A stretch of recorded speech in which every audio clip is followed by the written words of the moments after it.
Welcome to the High Performance Edge, the podcast for contractors who lead with building science and want to turn that advantage into a stronger, more successful business. Whether you're in HVAC, insulation, solar, or home performance, we dig into strategy, sales, marketing, operations, hiring, and customer service approaches that power stable, more profitable companies. Hear from top contractors and industry experts as we explore what it takes to thrive as a very different kind of contractor. Here's your host, founder and CEO of Energy Circle, Peter Troast. Hey folks, thanks for being here. Today's guest is my friend Denny Duchene of Safe Haven in Michigan. Denny's a contractor who works in some of the country's busiest home performance programs. Think thousands of retrofits, not dozens. But what makes Denny stand out isn't just the scale, it's that he's a student of behavioral science. Not in an academic, publish a paper kind of way, but in a how do I get real customers to stop panicking about their homes and make smart decisions kind of way. We got into a super practical, super down-to-earth conversation about overcoming the fear that holds homeowners back. Fear of the price tag, the process, or just getting it wrong. It's nerdy in the best way and useful in exactly the ways you hope a podcast like this will be. Let's dive in.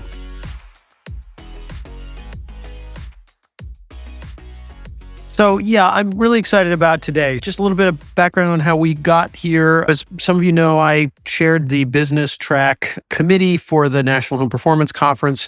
And one of the sessions in that business track was titled Fear Factor, Understanding What's Really Holding Your Customers Back, by Denny Duchene. And it was a packed room, one of the biggest rooms of all of the entire business track, really well-received session. And I was just really moved by the topic. So what we've talked a fair amount about at Energy Circle is the mind of the homeowner, right? And how, especially around this unique concept of home performance, how homeowners think about it. And we've always known, and I think it's been a premise of everything that we've done, that regardless of the type of contracting service, many homeowners enter that whole dialogue with a contractor from a place of fear, that there's an assumption that this may not go well. And what all of this really is, in a lot of ways, is the science, is behavioral science. And in the world of energy, there's a lot of activity around this. ACEEE does conferences on it, and it's a big topic and a well-researched topic, and a very interesting one.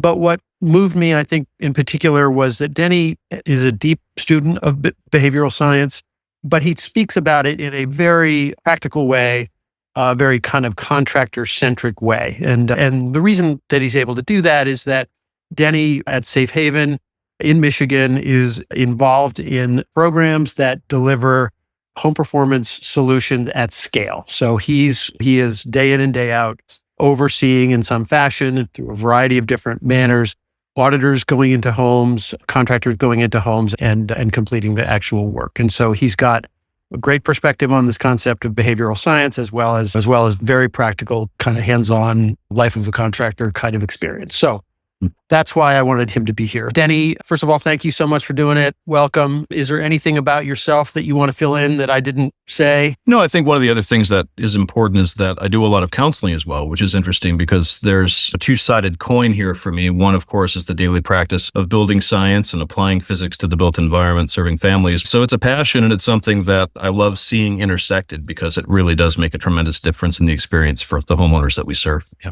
Okay, awesome. So let's just dive in. I think if all of us have heard the term behavioral science, I think we're aware that it's an important field in the overall energy and climate space. But why don't you take a little time to ground us in what we're talking about here, and let's kick it off there, and then we can roll. Sure, that sounds great. So I do have some slides to share. If we find the visuals are going to enhance what we're saying, we're going to try to keep this to as much of a description-based conversation as we can too, so that if you're listening to audio only, you don't miss out on stuff.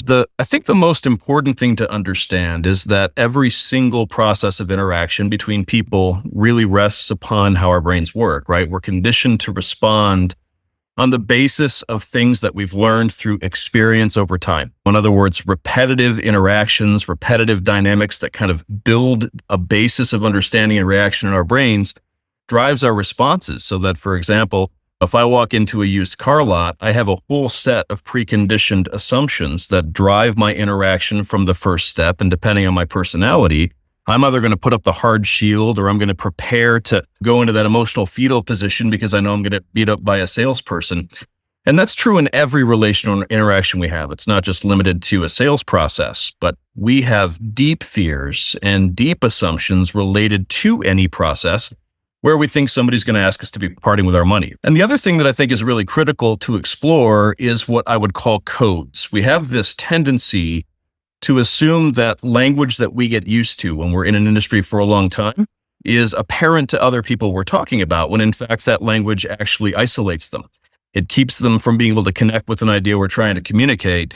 And so we assume that homeowner is going to adapt to the language that we're using, like BPI or any of the thousands of terms we use on a daily basis in the home performance industry. And we don't realize that every time we do that, we're actually causing fear to be amplified, because anytime we have ambiguity in a conversation, something they can't connect with readily, it gets filled with fear and anxiety. And so this is a really important starting premise as we roll forward. All right, that's you got my brain just spinning out of control already. So I guess let me just start with, I think you clearly laid out this idea that there is fear in the entering into a relationship with a contractor. Do you see a kind of a difference between whatever generic remodeling contractor, gutter person, and how homeowners might view a home performance contractor? That's an excellent question. I think that it comes down to the approach that we take. The more transparency we can offer, the more data-driven our process is, the more anchored we are to things that are what we would call undeniable truths, or things that don't cause a polarization in their minds. The more they can clearly grasp and validate what we're saying, the more trustworthy we become. And so the idea of using third-party evidence, whether or not you're using an audit process and actually talking somebody through an audit, that's not really the relevant point. The point being is that the claims you make have to be independently verifiable, and you have to provide a means of connecting to that verification relatively seamlessly and in a language that they're going to connect with naturally. And so I would say that we have a huge advantage if we're following a process that assumes that we have the burden of proof. And so if we assume that homeowner is the judge, the jury, and the executioner, and it's our job to present a case, that case has to be airtight and it has to be understandable. And so there's an emotional aspect to that, and there's a fact-based aspect to that, but all of those boxes have to be checked, or they're going to rule us guilty of deception, right? Because that's their starting assumption. Does that answer your question? It does. I guess part of what I'm thinking about here is both the process of getting the invitation to the kitchen table, right? Yes. Yep. Or into the house, right? And then the process of, which seems to be, I think what you're focusing on now, is what the nature of that experience is once you are inside the house. But I also just want to make sure we touch on this concept of codes, because it's been advised to many of us for many years that don't overwhelm them with ACH 50 and and too much building science, and yet what you just said is critical. So can you untangle that? So I'm going to pull up something here that I think is relevant to what we're talking about. So let me just share this. Tell me when you can see it. Almost. There you go. Yep. Okay, good. So every client in the home performance journey goes through a process where links have to be made. And we call this process toll booths. In other words, there are key commitments that they have to wrap their minds around before we can move forward. And it's reminiscent of driving down a toll road. If you don't stop and pay the toll, you can't proceed, or there are consequences that are negative. The same thing is true here. If you blow through that toll booth and the customer is still back there trying to figure things out, you lose them quickly. And this is starting with client engagement and then going all the way to the kitchen table. So that first reality is that clients don't even know what home performance is half the time. And so if I start by asking the question, and by the way, we're big believers in something called common ground messaging. And what I mean by that is we completely eliminate terms that somebody may view from a political or an ideological standpoint as negative. And so we don't talk about energy efficiency. We talk about health and safety and comfort and what the impact is on their finances, because all of those issues coalesce around what every family cares about, right? And so by stripping away any language that would either be perceived as hidden or you have to learn what the term means, and any language that's ideologically charged, get it out of the way and concentrate on the things that everybody cares about. And so when we're moving into this first space of the client being unaware, the first step, of course, is to ask, what do they care about? What do I care about for my family? And I think it's really important to understand that we're just like the people we're serving. We just have more training in a given area. They probably do in their jobs, right? And it really comes down to identifying what kind of language or communication points can you put together in your marketing that really connects with what they already care about, right? And so we're starting from this position of client being unaware. Our goal with our first touch is to move them to perceiving some value, not personal value, just some value, right? And so that allows us to make that next step. And in that validation process, when they're perceiving some value, we're saying, hey, this is generally valuable. And all of our content is tied to that message that resonates with them, but also demonstrate through third-party verification, this is valuable for someone. Now the next question, is it valuable for you? And so we're intentionally building this sort of step-by-step process until the invitation to act on personal value, whether that's signing up for an audit or whether that's getting some other connecting point to a program. But at that point in time, they've already accepted the idea that this is safe, that it's transparent, that it's verifiable, and that it's for them. Does that make sense? It does. It's a little counter to, I think, what we have thought of as an industry for a long time, which is that every homeowner has a coming at this process from a different place. And so some people, we know most people that enter the sort of funnel into home performance are doing so because they have a single trigger problem. Something happened, right? I'm sick of this room being too hot. I'm about to have a new kid and I want this house to be healthy. No one is calling up and asking for home performance. And to your point, although I understand that you can offend some people, you don't want to use things, but some people are motivated by, I want the fossil fuels out of my house. Or I am very, especially now, I think one of the things we're noticing in this economy is a much greater sensitivity to energy prices. So suddenly efficiency does have resonance again. So how do you balance all that? It's great. The reality is if I say, hey, would you like to save money on your utility bills? Everybody says yes. Yeah. I don't have to say energy efficiency. And so the reality is the early adopter, the individual who's already climate motivated, those kinds of things, they'll still answer that question in the affirmative and they'll still move to the next stage of the value chain.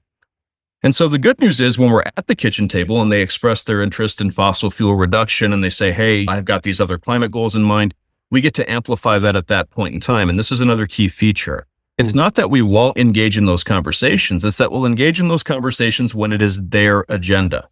Only when they lead with that topic do we enter that terrain. So there's terrain that we use for everybody. Yeah. And then each individual family sets their agenda. And we ask a lot of questions on the front end of the process. When we're getting through this value chain, we get to that point of saying, hey, tell me what are your thoughts on these things? And they open up, right? Because they feel, again, that this transparent and safe process really matters. And yes, we do engage deeply on those topics, but it's always led by the client's questions first. Okay, got it. And does that, in terms of how you've refined and perfected this process over time, is all of this happening once the auditor, whoever the person is entering the home, or is there a phone component to it in advance? Yeah. Like what have you decided is best practice? So the first thing that we're really big on is finding partners that we call them asymmetrical partners. And so we would never, for example, put a kiosk in a Home Depot. Okay. And it's great that people do that. At the same time, it's not consistent with our particular method. Instead, we're going to look for, say, the largest chamber of commerce in Metro Detroit. And we're going to say, okay, what value can we add to this organization so that we can begin to take their members through this process of introduction to home performance, make them first in, and then get access to their clients, right? And so when we're doing something like that, it allows us to scale at a large level. We find that asymmetrical partnership. And then that general outreach goes out like, hey, I'm Bill from Bill's Plumbing, and we just found a new partner, and you can get this audit for your home that targets things that could be compromising your family's health, your safety, blah, blah, blah. And as we amplify that, an email goes out, followed up with a call, and then we schedule many audits. And so our process happens to utilize the audit at a very high level, but it isn't necessary. We can achieve the same thing without it. We've done the same thing at scale with something as simple as a radon test, for example. Okay. Well, I think this is a hot topic, and one that I've been talking a lot about is how adherent do we need to be to the traditional BPI style energy audit? What is its value? And the sort of position that I have taken is that showing building science chops early in the game is important, but the formality of we always do this, blower door, combustion safety, that the infrared thing is not necessarily a mandate. So what's your take on that? I agree with you completely. So we've done it in multiple ways. It so happens that we find the highest credibility process. Let me say it this way. I can scale through instructing my team most easily when things are tied to an audit because it's less abstract. So in other words, we have the ability to convert each component of the audit, and we use a lot of symbols and a lot of techniques to really make this something that people recognize and can grapple with. We say, look, it's like an MRI for your home. At the same time, we're demystifying that process really quickly in the actual presentation. However, we can do the exact same thing with presentation materials. And I do want to point out that our organization doesn't actually present in the home. Almost everything we do is online. And so it's still being driven by a shared deck, right? And we're either going through a presentation or we're going through third-party verification. You can achieve the exact same outcome by looking at third-party sources without ever doing an audit. The question is what sources will not cause, again, that dividing line from political and from ideological perspectives to be manifest in the conversation, right? So you've got to find sources that are above reproach from both sides, which gets tricky. Whereas the audit, it's just their home and how their family uses it, et cetera. So give an example of those third-party sources. Yeah, it gets trickier now. The CDC used to be a great one. But then, of course, post-COVID, that gets pretty tricky, and you have a lot of ideas around that. But there are many things, for example, you can look at. Now we've even taken to asking, do you prefer Fox News or do you prefer CNN? Because they're both giving the same content about the risks in the home as relate to indoor air quality, right? Yes. And so I don't care which path you want to follow. I say, what news source do you prefer? And then we look at that as a validation path. Does that make sense? I think so. Yeah. I think what you're talking about, and one way to look at it is a very kind of advanced form of qualification, right? Sure. Absolutely. And you're saying that happens prior to anybody, rolling a truck and going on site to do whatever diagnostic work is necessary. Right. This is part of the definition of a scope and then the execution of an agreement. When we're at that point where we're actually looking at third-party evidence sources and we're validating the things that they need to see in terms of these toll booths, these key commitments, that's taking place in the discussion. So they've already become aware of some personal value, and now they're deciding whether or not it's for their family. Right. That's where that's taking place. Okay. I think that makes some sense. So is there, again, I wonder if the assumption that the mistake typical home performance or contractors and or auditors make is this over geeking the building science, but unpack that a little bit more. What would you say are the major issues that you tend to see in terms of how typical contractors might overlook the kind of, or miss the kind of the type of conversation the homeowner wants to have? Yeah, I'll give you a story. It was very interesting. So we were running a program here in Michigan years ago that had to do with a direct installation energy saving kit being installed. And then from there, people were entering the pathway. And we had a group of consultants who were trained, about 6 different people who were able to go in and talk to people about whether or not they wanted an audit for their homes. And the price for the audit was $475. And we had a very high success rate. We were going in and describing this in these general kind of, again, common ground terms, and people were resonating with it. They were moving forward. They were paying for an audit because they cared about things that supported their agenda for their quality of life. Okay. The interesting thing is we sent everybody to BPI and they all got their building analyst certifications, and our conversion rate dropped by 40%. 40% because they stopped speaking human and they started speaking building science nerd, right? And the question is, why do we do that? If we were talking to somebody before in human terms, and since we didn't know how to complicate the conversation, we were seeing high degrees of connectivity and moving people forward, what would cause us to complicate that question? And the answer is pretty simple. For most of us, we want to show people what we know. We want to prove we're experts, right? Yeah. And if we fall into that trap at all, we end up, again, creating an isolation chamber for that customer. You can see the lights go out when you're talking to them. They don't have the ability to connect the dots. They don't want to learn what you know about what you do for a living. They're looking for, hey, does this or does it not eliminate, as you said, this indoor air quality risk, for example, because I've got a baby coming? That's what they care about. And so 100% of our training then focused on getting people on our team back to that discussion. Why do you care about this? What are you really trying to, and that's all I'm going to tell you. And so when I show you my audit, I can say we actually do say this. We say, look, there are 119 pages in this report. The only thing that matters is the summary section with the green thumbs up or the red thumbs down or the yellow okay sign. And all of this is translated into language that pertains to what you said you were trying to accomplish. Okay. But that I guess what I'm thinking about as you're talking, I think one of the big challenges that the industry is having now, good contractors are having, what we would call high performance, is around heat pumps and markets in which everybody and their brother is selling heat pumps. Homeowners typically do not have any way of distinguishing a quality install versus another. And we fall into this kind of trap of we do load calculations and we do commissioning and we do it differently. Yeah. I would imagine you would say that those are not homeowner friendly terms. I would, but I would change that a little bit. They all matter. And so load calculations and commissioning are of critical importance. The question is, why does it matter to the family? And so it's not that I'm talking about a load calculation. It's that I'm putting it in language that they understand, right? Yeah. And so I've used this example many times, right? I can say the exact same thing in English or Spanish. If you don't speak Spanish, we're going to have a serious problem. It doesn't change what I'm saying. It changes how I'm saying it. Like the language matters. Yeah. So what is your guidance about how to walk that fine line of demonstrating your building science chops, demonstrating a more thorough process, and yet not crossing over too far into eyes glaze over land? Right. So the first thing is we always extend the invitation to go deep if somebody wants to. We say, listen, we're going to concentrate everything we're saying on exactly what your goals were. If you want to nerd out on this, I would love to do it. So we extend the invitation. And what that does is establishes our credibility, right?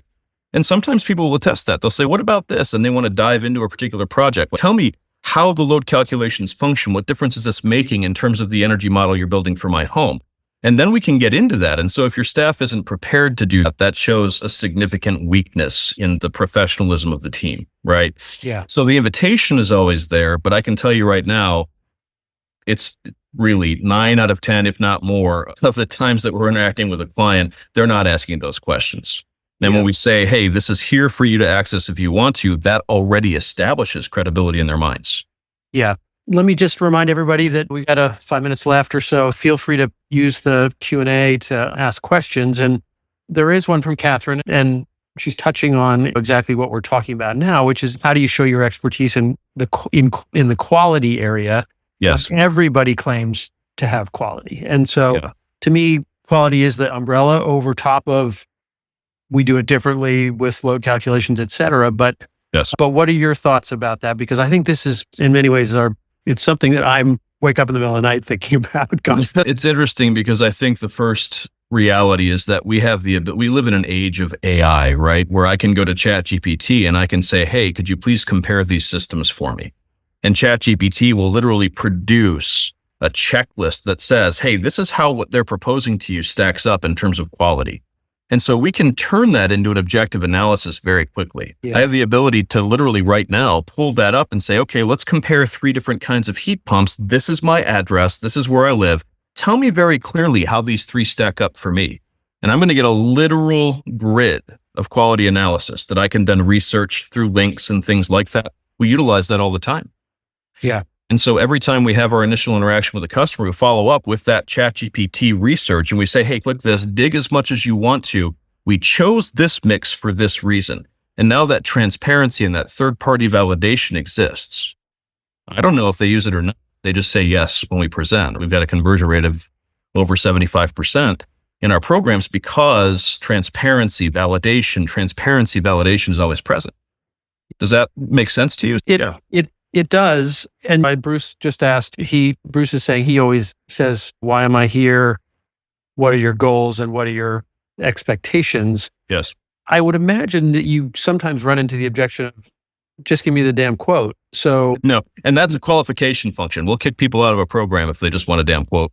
We'll say, no, this is the process. Here's why it matters. It's okay if it's not for you. But we lay that out from the first email. We say, this is the process. The process can't be compromised. If this sounds like something you want to engage in, sign up, but we will not change the process. And so we don't get that resistance. Handling the objection beforehand dealing with that friction on the front end of the process eliminates the pushback later. Yeah. Yeah. So you mentioned transparency, and I was thinking the same thing. What do you mean? How far does that go when you talk about transparency? For example, every interaction we have with a customer, whether it's in person or it's online, they're all recorded and the customer gets a copy of each one of those interactions. Every one. Yeah. And the reason why is because we don't want any he said, she said. It's gone.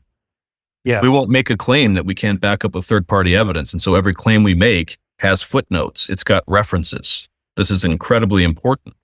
And we're articulating things in a way that tie to their values. And so when they say, hey, does this really support my values? We say, hey, now that you've told me your values, here's the information you can go and check for yourself. That's what I mean by transparency.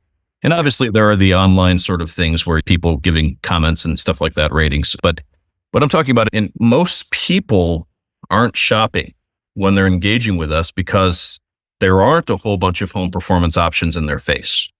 Even HVAC, if we're going down that track, they really value that idea of knowing that every step of our process is going to be documented and registered with them on the record. Yeah, that's interesting. Yeah. And you don't find no pushback on that from a creepiness standpoint or? We always ask their permission first, but we've never had someone say no, literally never.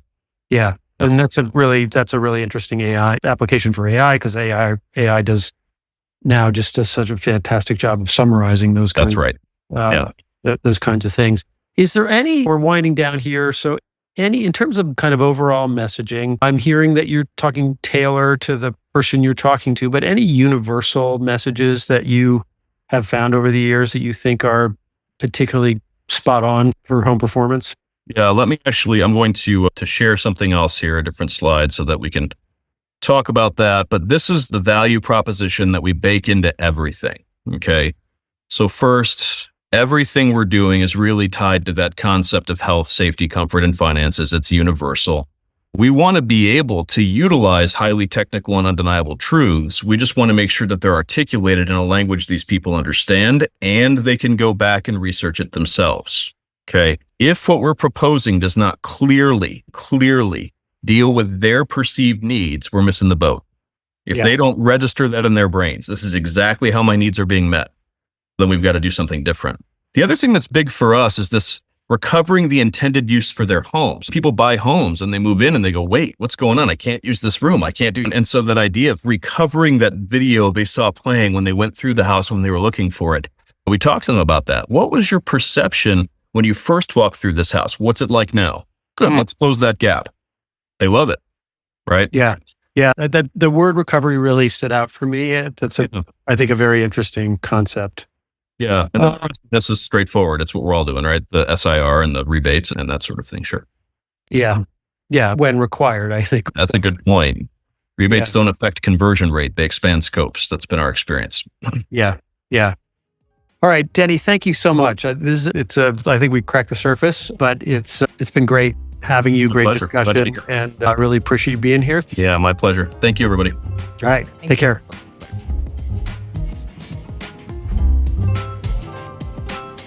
The High Performance Edge podcast is brought to you by our company, Energy Circle, the marketing agency that for 15 years has served the most successful high-performance contractors in the country. Curious about whether we might be a good fit for your marketing and website needs? It begins with a no-obligation, no hard sales discussion of your business and goals, and an honest assessment of whether we can make an outsized impact on your company. Check out energycircle.com or email me directly at peter@energycircle.com.